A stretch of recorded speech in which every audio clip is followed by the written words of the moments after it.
Yes guys, welcome back to the channel and to the self-coaching series, episode number 1. So I want to use this series as a way of sharing my own knowledge, my own experience in a slightly different format to some of the kind of more typical educational content you see. There are some fantastic educators who are putting in incredible content out there. And there's also a lot of people who are literally regurgitating and repeating the same old shit. I want to come at this from a different angle, so I'm hoping that this series will allow me to do that.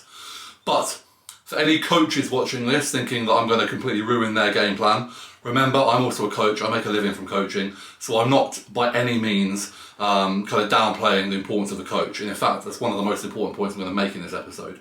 But I do think this is a cool way for people to maybe gauge if they can self-coach, how they can self-coach, and provide a little bit of added value, because at the end of the day, that's what I want. The content on my channel so far has been very much kind of about my own journey, and I want to go a little bit more into the informative side of things. But keeping the videos pretty brief, pretty short, not boring you guys too much, so 5 or 10 minutes getting stuck into it. So before I get into that, why do I feel like I can talk on this matter?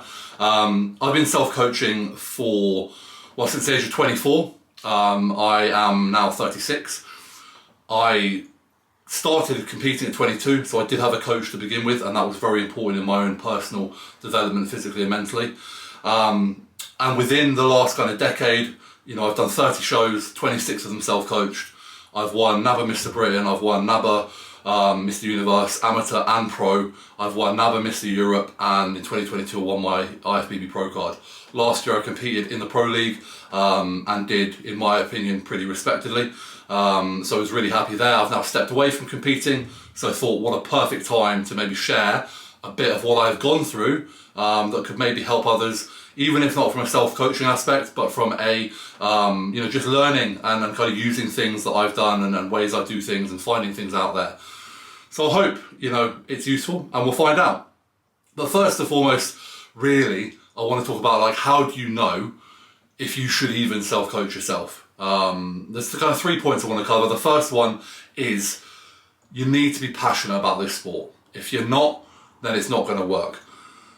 You need to be really invested in the journey and in the process. So if you are someone who is coming into this just with the aim to compete or to win a British title, a pro card, whatever it may be, but if the focus for you is the destination, then I would suggest getting a coach to help you get there as quickly as possible.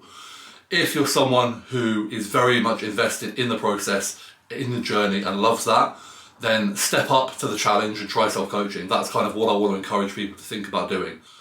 My second point to self-coaching is actually you need to have a coach.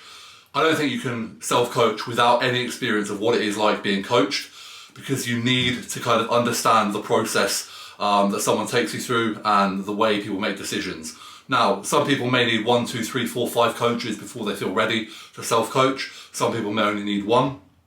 But I think without a coach in the first place, just the understanding of adherence, discipline, etc., you need someone to have as a mentor. And in my next episode, I'm actually going to cover kind of what makes a good coach and, look more into that side of things for those people maybe who aren't quite ready for self-coaching yet. And then the final thing is don't just self-coach to save money. Don't do it to be a cheapskate, because at the end of the day, time is far more valuable than money. And if you are trying to save money and don't do this right, you're going to waste time. So, like I said, 3 kind of key points there. Be passionate about bodybuilding, embrace the process. If that's not you, get a coach. Regardless, get a coach to begin with to learn from. And then finally, don't be a cheapskate and appreciate that time is far more valuable than money. That's all I'm going to cover now. In the next episode, like I said, it's going to be all about what makes a good coach, and we'll take it from there. Thank you very much. Hopefully, this is short, sweet, and you can appreciate it. Comments below, anything you want me to cover in future episodes, please do so. And in the meantime, thank you very much for following. Thank you very much for watching.